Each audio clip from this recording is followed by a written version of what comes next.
Today, I'm going to tell the story of a kidnapping victim. Listen to the story because it can happen to any of us. Please support the channel with likes and subscriptions. Enjoy watching. It was a Tuesday morning like any other when Hannah Gray left her apartment to walk to work. At 26 years old, Hannah had fallen into a comfortable routine in the year since she had moved to the city after graduating college. Every morning, she would make herself a quick breakfast, get dressed in one of her usual business casual outfits, and walk the 10 minutes from her apartment building to the office building where she worked as a junior financial analyst. Hannah loved the simplicity of her morning walk to work.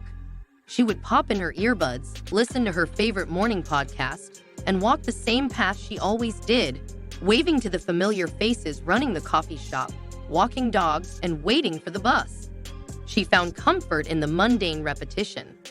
This Tuesday in mid-March was no different. Hannah locked her apartment door behind her, put in her earbuds, and set off down the street towards work.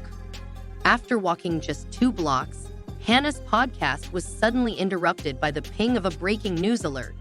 She paused it to listen to the alert, which stated that police were searching for a woman in her 20s who had gone missing that morning on her way to work downtown. Hannah frowned, thinking how scary it was that someone could just vanish while following their normal routine, just like she was doing now. She said a quick prayer for the missing woman before starting her podcast again, eager to get her mind back to more positive things. Hannah was so engrossed in her podcast that she didn't notice the black sedan slowly trailing her as she walked. When she turned down a narrow side street that was part of her usual shortcut to work, the sedan sped up. Suddenly, the car pulled up sharply beside Hannah, the tinted passenger window rolled down, and a gloved hand emerged, grabbing Hannah's arm and yanking her towards the vehicle. Hannah's earbuds ripped out of her ears as she crashed into the sedan's door frame, her feet still trying to walk forward even as her upper body was dragged in. A chilling scream rose in her throat, but was quickly muffled by a cloth pressed over her mouth and nose. The sickly sweet smell overwhelmed her senses in seconds. Hannah's body went limp, her legs collapsing underneath her as everything faded to black.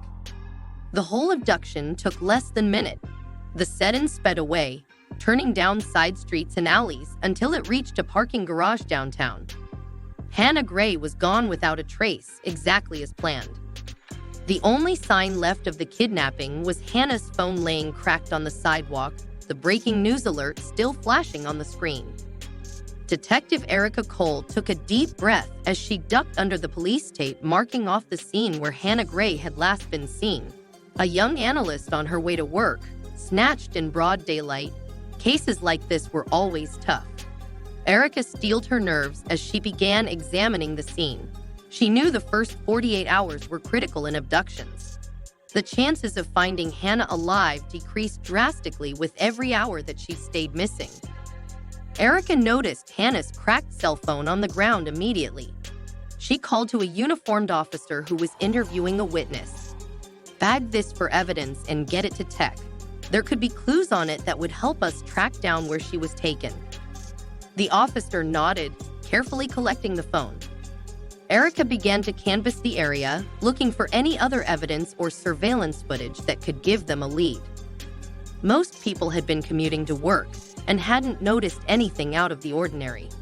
But an older man walking his dog said he saw a black sedan speeding away right around the time Hannah would have been walking by. Erica asked him for every detail he could remember. She noticed a nearby building had a security camera pointed at the street. That grainy footage could be their best chance to ID the vehicle and maybe even get a license plate number. Back at the station, Erica's partner, Detective Max Carter, briefed her on what he had learned from Hannah's family and coworkers. Hannah lived alone, so no one realized she was missing until she didn't show up for work. She was well liked at her office by all accounts, and no one there could think of any reason someone would abduct her. Hannah wasn't dating anyone steadily, though she had an active social life and lots of friends. Max pulled up her social media profiles, scouring for any clues, but nothing jumped out. "No signs of a stalker or angry ex," Max said with frustration. "This seems totally random." Erica's phone rang. It was the tech department calling with an update on Hannah's damaged cell phone. They had managed to recover her podcast app, which had still been open when she was attacked. The timestamp says she was last listening to a news briefing about a kidnapping, the tech analyst told Erica. It must have still been playing when her headphones got ripped out. Erica felt goosebumps rise on her arms. Hannah had been listening to a warning about a kidnapping just minutes before becoming a victim herself. This couldn't just be a coincidence, could it? Hannah slowly drifted back into consciousness, her head throbbing. Wherever she was, it was pitch black and cold. She was lying on a hard concrete floor. She went to push herself up and realized her hands were bound behind her back. As the fog cleared from her brain, the memories came rushing back. Walking to work, the black sedan, the sickly sweet smell. She had been kidnapped. But where was she now? Hannah struggled against the restraints on her wrists, but they were too tight. She tried to slow her breathing, which was growing panicked. She needed to stay calm and get her bearings. What did she remember from the news alerts about other kidnapping victims? Many had managed to escape by staying observant and looking for any opportunity to get free. She needed to think like that. She couldn't give up hope. Hannah's eyes gradually adjusted to the darkness. She seemed to be in a small windowless room with just a bare light bulb hanging from the ceiling. The only door was metal with a slot at the bottom, making Hannah think of a prison door. She pulled herself up and leaned against the cold concrete wall, trying not to imagine how long other victims had been trapped in this very room. She noticed a small security camera high in one corner with a pinprick red light watching her. Hannah stared into it defiantly. She would not be broken. The camera was a sign. Whoever had taken her was nearby. She needed to draw them out and look for any chance to get free. After what felt like hours, Hannah heard footsteps outside the room, then keys rattling and the metal door being unlocked. She squinted against the harsh light as a masked man entered. "What do you want from me?" Hannah demanded, summoning every ounce of courage. "Why did you bring me here?" The man said nothing, placing a bottle of water and sandwich on the floor. As he turned to leave, Hannah noticed a knife hanging from his belt. That could be her only chance. She threw herself sideways, crashing hard into the man's legs. As he stumbled, she gripped the blade with both bound hands and pulled with all her might. But the knife barely moved as the man slammed her back to the ground. He shook his head silently and turned to leave, securing the door behind him. Hannah collapsed in defeat. But she wasn't ready to give up yet. She picked up the water and food. She needed to keep up her strength.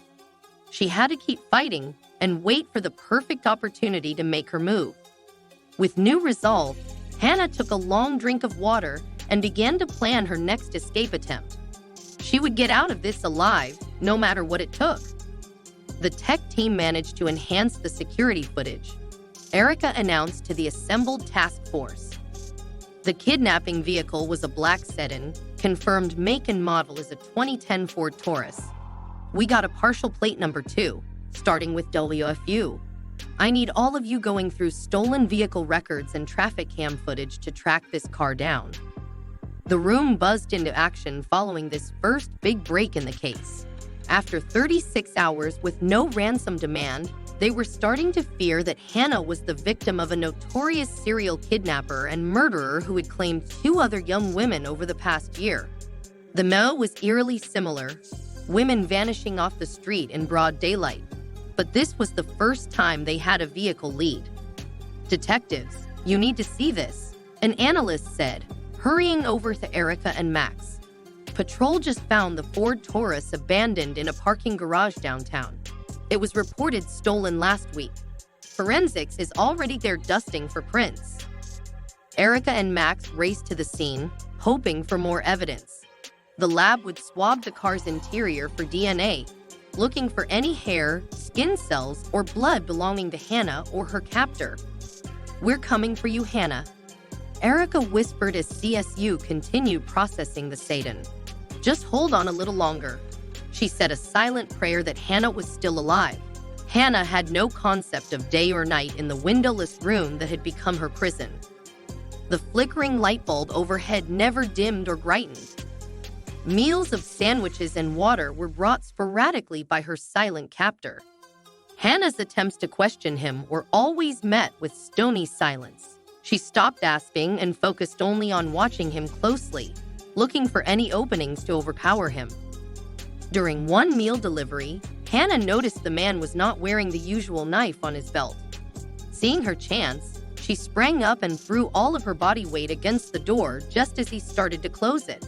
The man stumbled in surprise, and Hannah managed to force her way halfway out, screaming for help at the top of her lungs before he seized her shoulders and dragged her back in.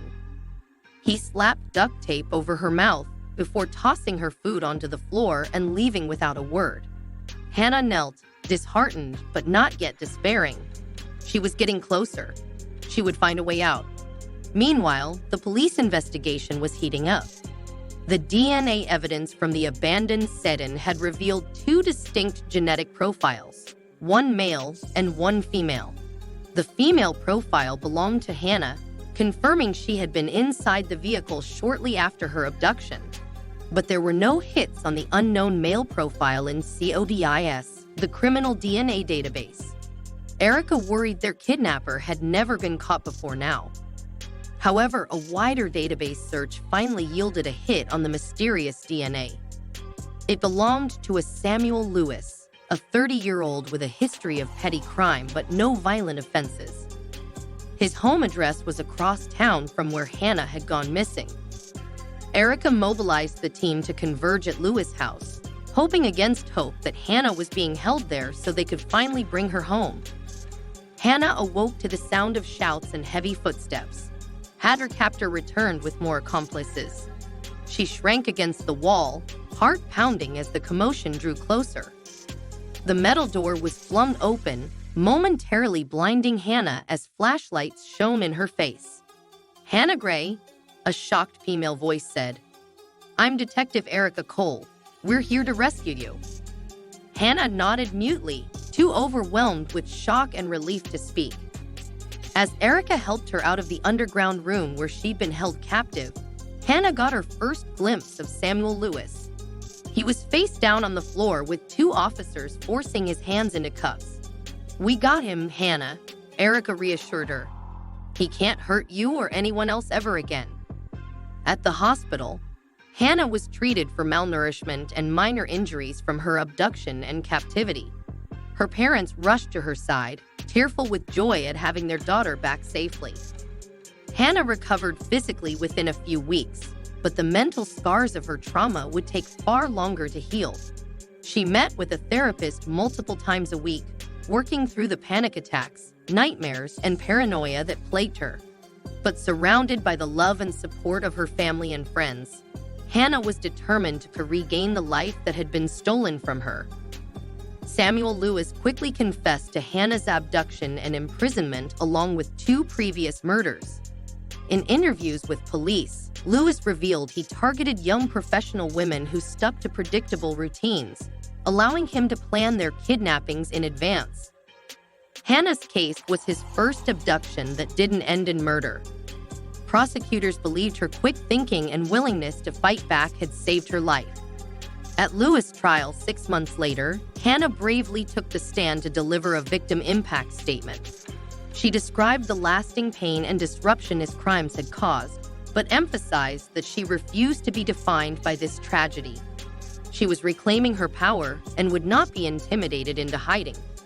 After Lewis was sentenced to life without parole, Hannah returned to the life she loved, free and thriving once more. Thank you for your support. Your likes and comments, they help me a lot and keep me going.